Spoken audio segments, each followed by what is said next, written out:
honeybees. Perhaps you've never given them much thought, much less had a chance to closely observe them. And while we won't peer into a hive today, we will learn what honeybees can teach us about being more focused and productive in a distracted world. Those are lessons we all need, whether we like honey or not.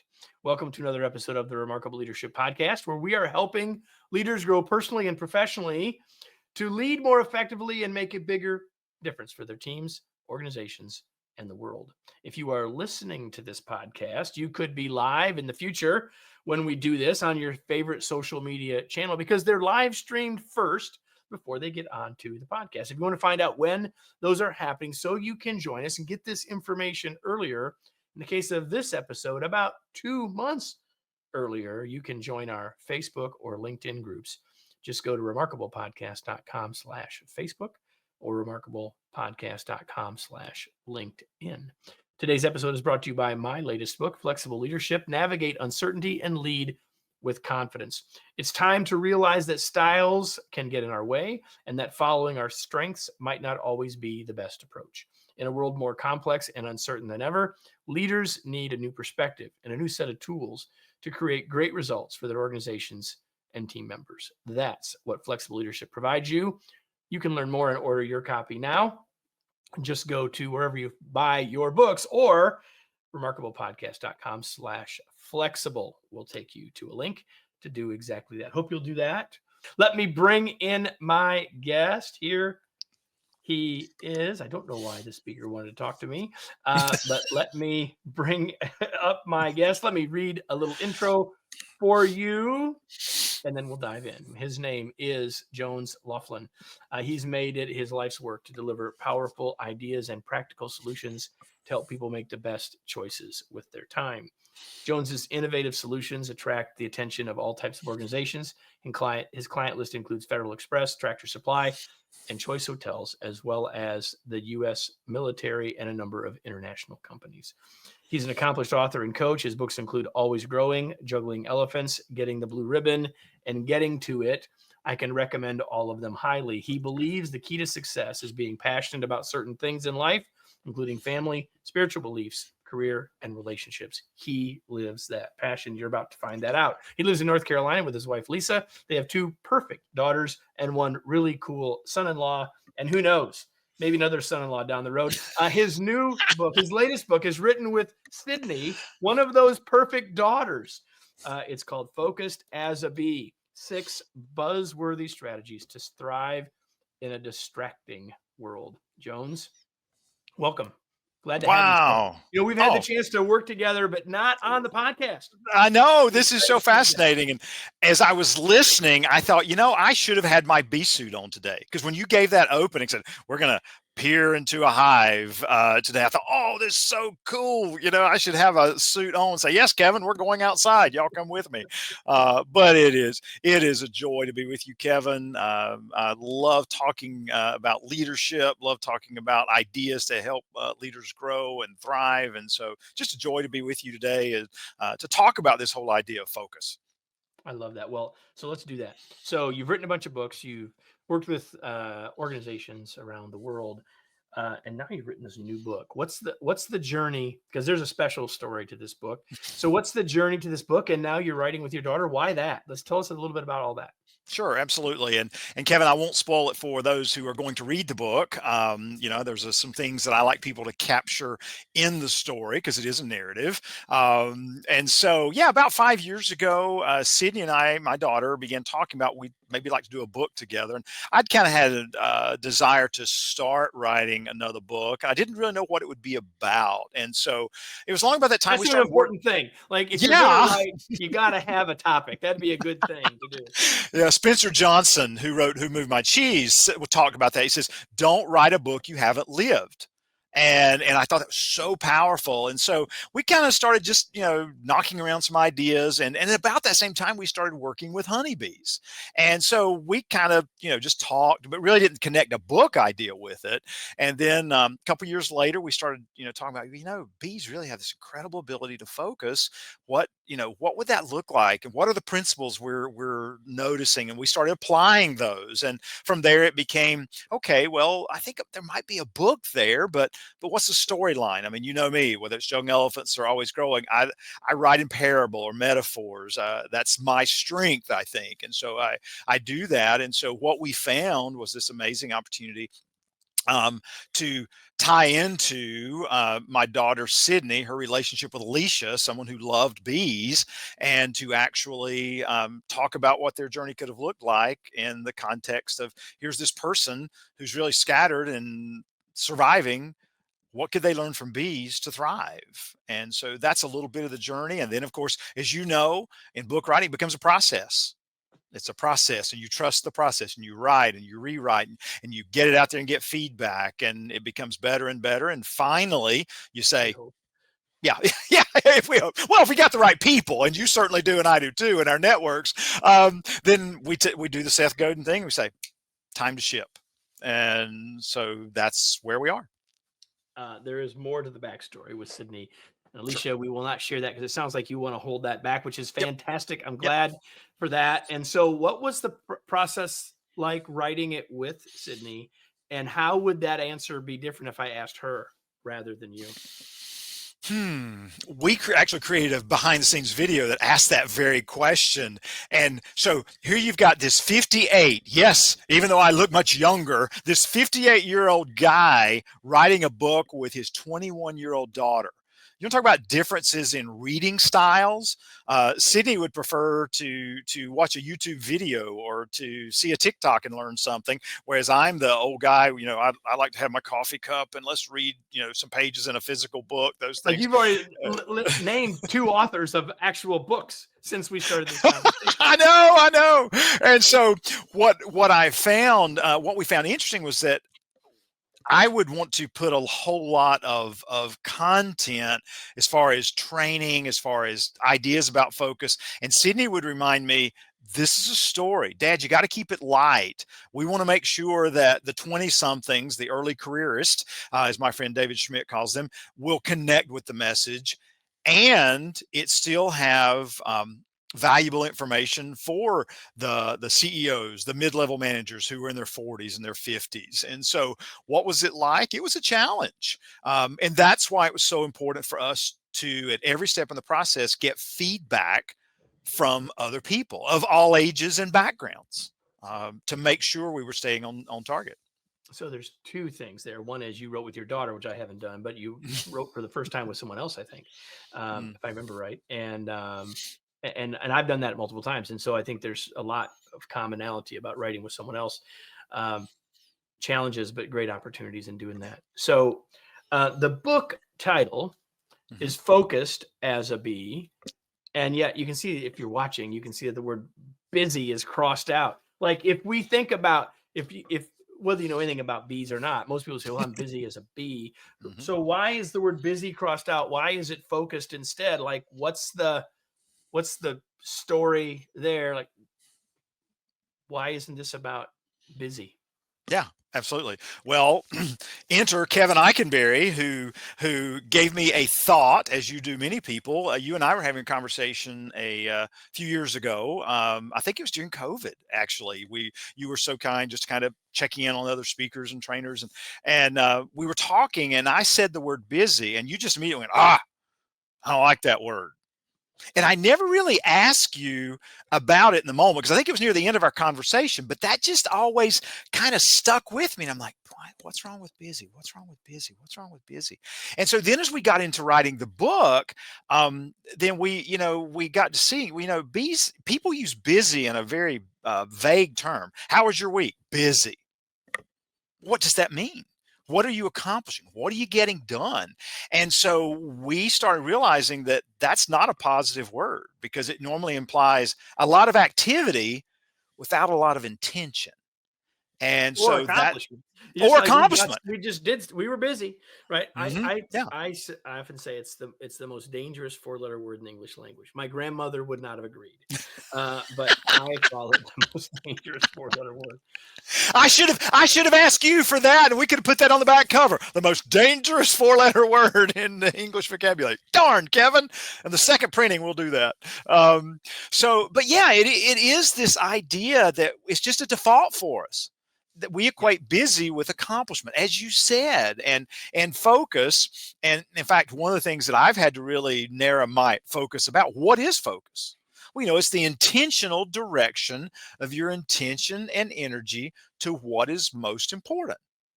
And there's two pieces there: attention and energy.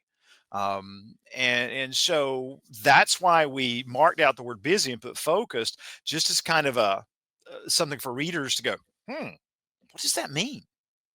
And then the book, of course, explains it. And the book does a great job of that. The book is a narrative, a parable, if you will, a story. And so I know that that's how you write. I know lots of people that write that way. And it's a powerful way for us to write and to read. And yet the best parables end up with some very clear points for us, especially if it's being written for the purposes that you built. And so you build this around what you call 6 permissions, and we're going to get to what the permissions are in a second, and that's what will be sort of frame our conversation. But I'm curious why you used the word permission rather than tip or strategy or whatever. Because I think the word permission in this context is really important. So why permission? Yeah. Full transparency. I think it was probably 3 years ago. I do a weekly video, a Jones Zone, tips on having a better week, and I put something out there about what do you need to give yourself permission to do I think it was to manage your work-life overload or something like that. And it was amazing. I got response from several people who said, I've never thought about it that way, about that I need to give myself permission. Because we wait on others to give us permission. We wait on the circumstances to be a certain way to give us permission. But we have to be the ones to give ourselves permission, because only we know what our values are, our priorities are, our goals are. And so in that context, permission becomes really important. And whether we recognize it or not, and we talk about this in the book, we give ourselves unconscious permission to be distracted. 100%. That's where busy lies, right? Yes. So you're talking about focus being an intentional direction of our attention and energy, and busy comes automatically, and it's worn in some cases like a badge of honor. And so if we aren't intentional, what I found as I thought about these permissions is that all of them require intentionality, right? And even the idea of giving myself permission says my default probably isn't this. Yes. And within the 6, there are a couple that some of you might say, well, that is in my default. That is my natural tendency. But I'm confident that no one has all 6 of them as a natural tendency. And that's why I think this is so great. You may read this, folks, and find some, and you're going to want to read this book, Focused as a Bee by Jones and Sidney Loflin. But I think that as we walk through these 6 permissions, there'll be at least 1 or 2 that will hit you like the broadside, hit you across the shoulder, the head, and say, that's what I needed to hear today. And that's my hope as we're having this conversation at the start of the new year. But whenever you're having the chance to hear us, I think that as you listen to these 6 things, one of them is going to speak to you, and I hope that you take action when you hear it. So the first one is the permission to prioritize. And I guess any book that's going to talk about focus, is going to talk about time and talk about distractions, is going to talk about prioritize. What specifically let's do it this way. Tell us a little bit about the connection to bees and prioritization, and then give us a tip about prioritization that maybe we haven't thought about. Okay. As it relates to honeybees, we think about what is the goal of honeybees? What are honeybees trying to do? And the most okay, go ahead, Kevin. What's the answer? They're trying to maintain the hive. That's it. But the average person would say They're trying to honey. make honey. They're trying to make honey. And that distinction alone is huge. As you know, it's all about the thriving of the colony for another season. So everything is aligned toward that outcome. There's great clarity around that. They don't engage in any activities that aren't aligned with that outcome. Now, if you took the average human being off the street, me even on some days, I don't have all this stuff figured out, and you ask what is the outcome you are looking for from today, they'd go get to the next block, to to get through my email, to we just don't think in those bigger terms, and so prioritizing is all about thinking about what are those outcomes I want to align all my attention and energy toward to accomplish. And so you ask about a tip. I think just stopping and asking yourself that question sometime is really important. What are the desired outcomes I have from today, whether it's work or personal, relational, and stopping is okay. How can I align my activities like a bee? How can I align my activities today to be in alignment with that outcome? And Kevin, this is no different than Covey, begin with the end in mind type of, but it's just in the context of bees, is that bees are very clear about this is what we're after. So everything needs to be aligned towards that outcome. So I don't know if you know this, but did you know that the root word of the word priority does not have a plural? Wait. I haven't had my third cup of coffee. Say that again. The root word of the word priority, I can't remember if it's Latin or Greek. Someone will, Okay. that's watching, may tell us. There was not a plural. In fact, wow. You're not going to find any usage of a plural of the word priorities until about 100 years ago, and the usage of it has continued to go up, which is completely connected to the fact of why we need to hear this. And so let's go back to the bees. Yeah. This was what I thought of as you were saying it. The first goal, and see, this proves that I read the book, right? Yeah, absolutely. The first goal is to maintain the hive. The colony, yeah. Help the hive to thrive, or whatever. So hive to thrive, that's what we say, yeah. And then to make honey.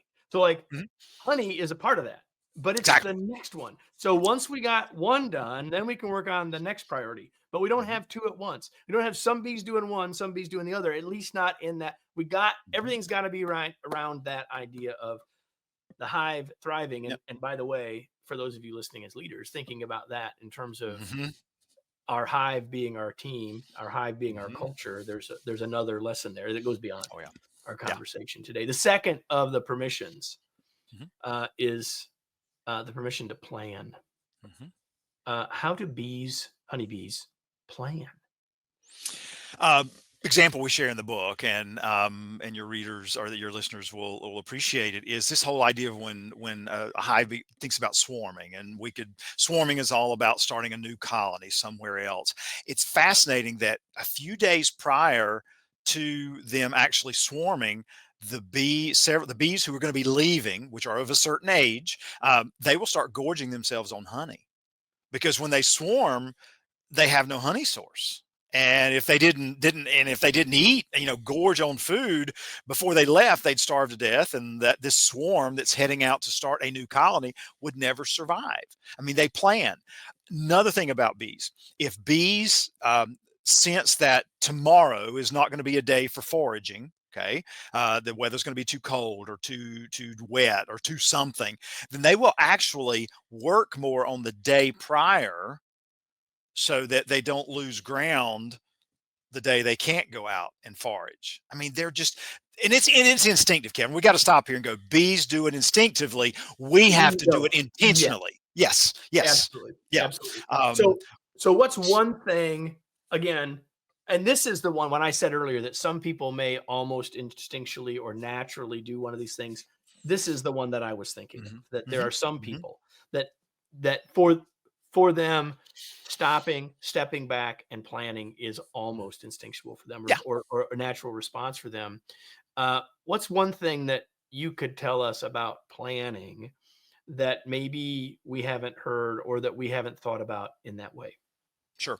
We're going to mix metaphors for a moment. My book, Juggling Elephants. When we talk about planning, I talk about in Juggling Elephants how your life's like a three-ring circus, and you've got three rings. You've got a work, a self, and a relationship ring. When it comes to planning, one of the things I think people don't do a good job of is planning as well for their self and relationship areas of their life as they do for work.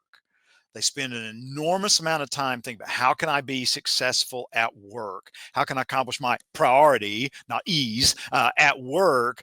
We don't think about that in terms of our self, our personal wellness, or in terms of growing and improving our relationship. So my tip, I'll borrow from Juggling Elephants for that one, is that we need to be intentional about planning for more than just work. Perfect. My finger clicked to the next one. So if you're watching, you know what the next one is. I understand. And this is one of my favorites. And that is to plan, to give yourself permission, excuse me, to be unavailable. What do you Mhm. mean here?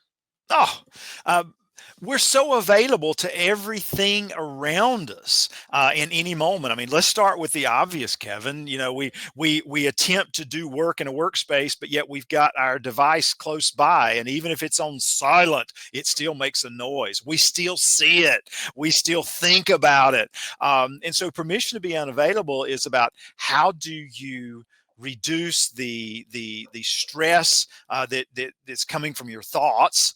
How do you be unavailable to the environment that could distract you, and how do you be unavailable to others? And we chose the word unavailable because it is kind of a word that it packs a punch, you know, 'cause especially if you're a leader. Be unavailable? Wait, my team needs me. Yes, your team needs you to be fully present with them because you were unavailable to them the first hour of the morning to plan the things that need to happen and how you're going to best work with them. So that's the idea behind unavailable. Oh, that's right. It You need is. a tip, don't you? No, it Go is ahead. huge. Well, no, it's huge. So, but let's first of all, what do we learn from honeybees about being unavailable? Sure. If you are working with a beehive and you open it up, I don't mean if you jar the box, but if you just genuinely open it up and look down, those bees aren't paying attention to you. Now, there's a few soldier bees that are going to come out and check on you and make sure you're not going to, destroy the colony. But they're like, we got more important things to do than notice these two giants that are ripping off the top of our house. We've got to make sure the colony is thriving. So they don't let themselves be distracted by everything that's happening around them. They stay on task. So that's an example of bees being, unavailable in the moment.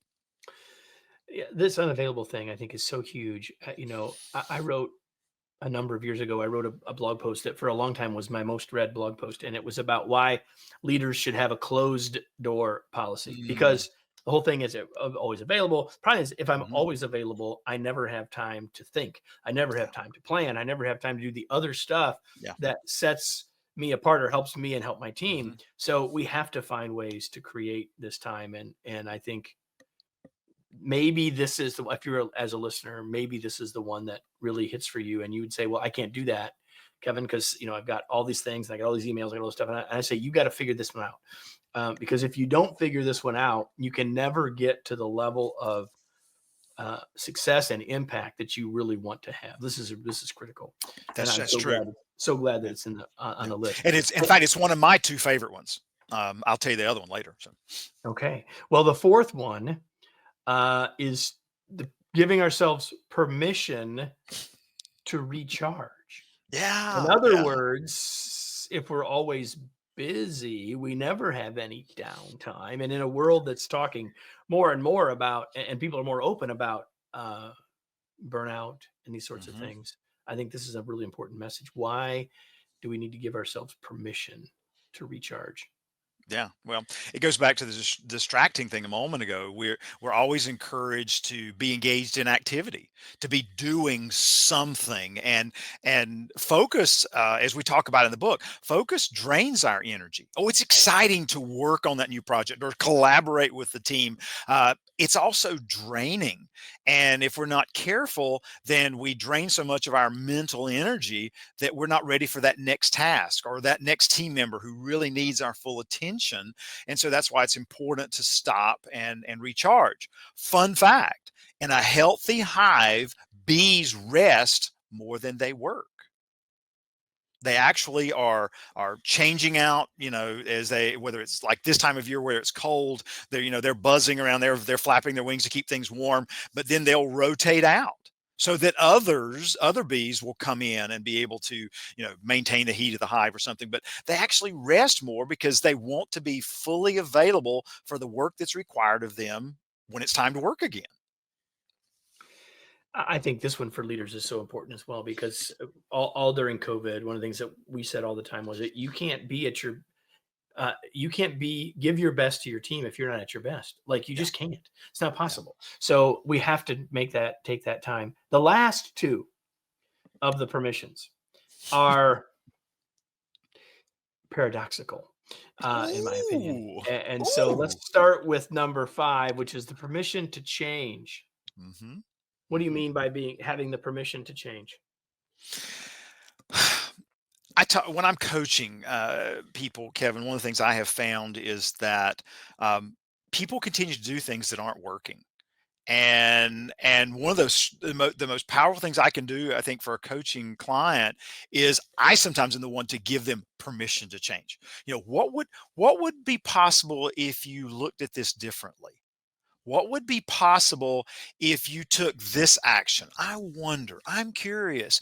And it's amazing how there's this dead silence, especially, if it's on a phone call, where they're going, wait a minute, I can think about this differently. I didn't think I could. So, we just get so ingrained into routines and habits that aren't serving us, and we won't give ourselves permission to change because, number one, we're afraid of what the repercussions may be. We're afraid we're going to be bad at it, and we're not going to be immediately successful at this other thing. And then the other thing is we're not patient with ourselves. When it comes to change, we think we immediately have to be good at this next skill or habit or whatever it is we want to develop. And that's just not the case. It takes time for that to happen. Yeah, I love that. I do love that. And so we need to be able to change, to adapt, to flex, since I have a Mhm. book called Flexible Leadership. Yes. But Yes. here's the thing. The last one is giving our, so you're saying, okay, we got to be willing to change. But then the last thing that you and Sydney teach us is that we need to give ourselves permission to be consistent. Like, Yep. isn't that the opposite of being willing to change? Really? That here's my see, here's the cool part, Kevin. Because this is a metaphor, a parable, you take what's of value to you. You are the first person to offer me that, yeah, Jones, these are kind of a paradox.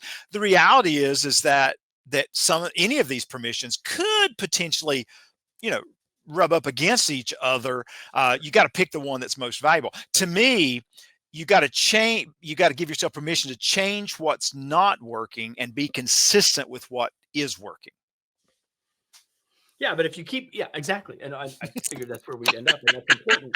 So, but now, what is it about honeybees that we can learn about consistency? Sure. Absolutely. I mean, I don't think there's any.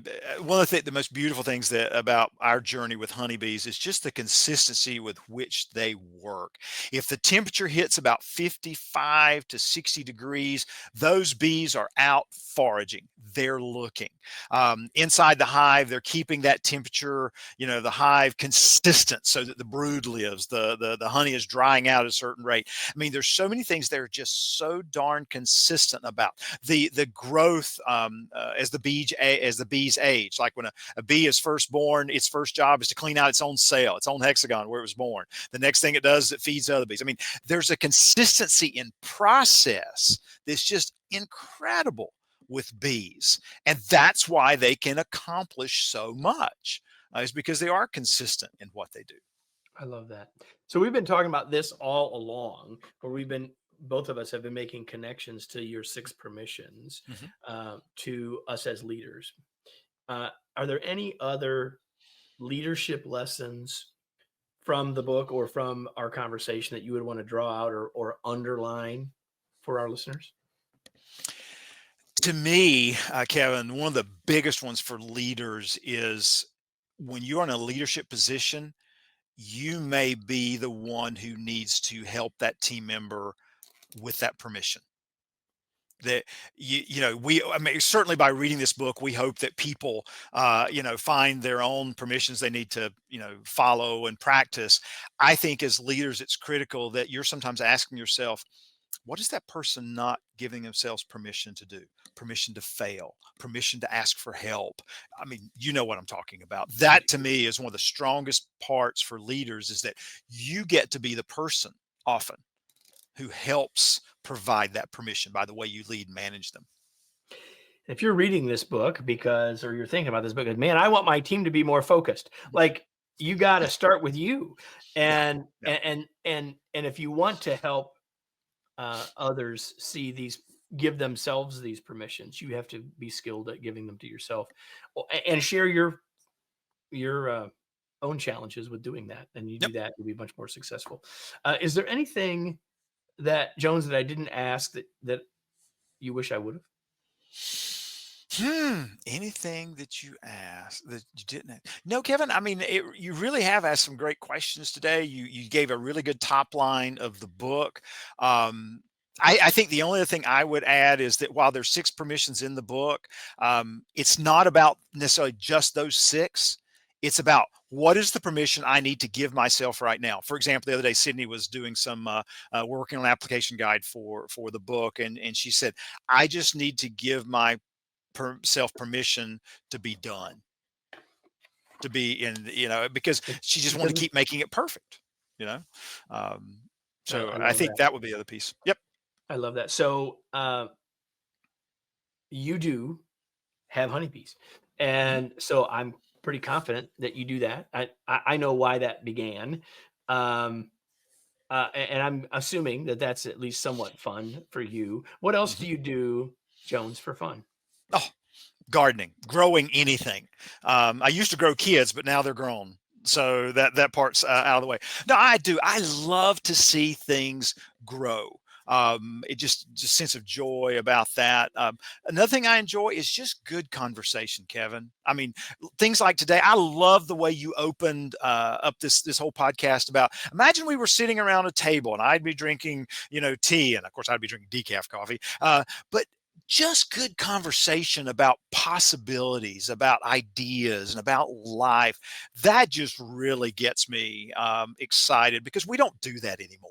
We're so transactional in conversation instead of being relational. So that's something. The other thing I enjoy doing is travel. I mean, obviously, there's just so much in this world to see, whether it's across town or across the world. So I just love going new places, seeing new things. I love that. So what are you reading these days? Oh, glad you asked. I am reading. This is the only thing you knew I was going to ask you. So here we go. You weren't supposed to tell them that. I am reading Likeable Badass. It is wonderful. It is how to be a likable badass. It's a book for women. Okay. As a dad of 2 daughters, in fact, I gave both of my daughters a copy to start the new year. I said, I'm going to read this, and I want you 2 to read this because you're going to enjoy it. It's fantastic because it really addresses the challenge for women in how do they gain status in the workplace so that they will be respected for their value and what they bring. And so it's loving the book. I'm about 3 chapters in. It's called Likeable Badass. We will have that along with other books that have been mentioned during this episode in the show notes, as always, as well as, of course, information about Jones and Sydney Loflin's new book. So, Jones, where do you want to point people? Where can they learn more about you and the book? Where do you want to point people? Absolutely. First of all, for me, it's jonesloflin.com. Very simply. For the book, just like the book title, focusedasabee.com. You can go there and learn more about the book, see some of the videos that City and I created. You can order the book from the website. We always like that because we get to add a personal touch when that order comes directly to our website versus Amazon or some other opportunity. And so we'd love for you to come do that so that we can provide you some things. In fact, we even sneak in a jar of honey every now and then to some of the people who buy the book. So, all right, everybody, that should tell you all you need to know about that. And by the way, that is the first time that has ever happened on this show, is that someone said, if you order a book, you might get some honey. Now, listen, how could it be any sweeter than that? So listen, Jones, I've been looking forward to this conversation for a while. And as I said before, we've had the chance to do some things together before. You helped us celebrate our anniversary a couple years ago with a video, and you've been with us on Virtual LeaderCon before. And so I'm pleased that we've had the chance to do this. But before we say our goodbyes, I've got the question for all of you watching and listening that I always ask, being consistent for you all. And it is the simple yet important question of, now what? What action will you take as a result of this? It is my hope that there are plenty of things that you made note of, hopefully with a pen or pencil, but if not, with your brain, about what you're going to do with what you learned. Because having and giving yourself permissions, whether it's the 6 we talked about or any others, requires intention, which means that learning it isn't enough. We must take action. And so it is my hope, and I'm sure Jones is as well, that you will take action on what you learned today, not just ordering a book, although I certainly hope you do that. Beyond that, that you will take action on what you learned, turning your learning into a new habit. And if you do that, you will get far more from this than you would have otherwise. And by the way, will have made a difference for yourself and those around you. That's what leaders do. So Jones, thanks so much for being here. It was a pleasure to have you. Again, Happy New Year. And thanks for being here. Yeah, always a pleasure, Kevin. Appreciate the work that you're doing, and look forward to your new book. I'm excited about reading it. I've already ordered it, so we're good. All right, everybody. So that's this episode, which means, by the way, those of you that are listening to this when it first comes out in the podcast, 2 more weeks before that book comes out, for those of you. And listen, for all of you, I hope you enjoyed this. If you did, please make sure you're subscribed. Make sure you like. You know what to do with wherever it is that you watch this podcast. Just make sure you come back again next week for another episode of the Remarkable Leadership Podcast. Thanks, everybody.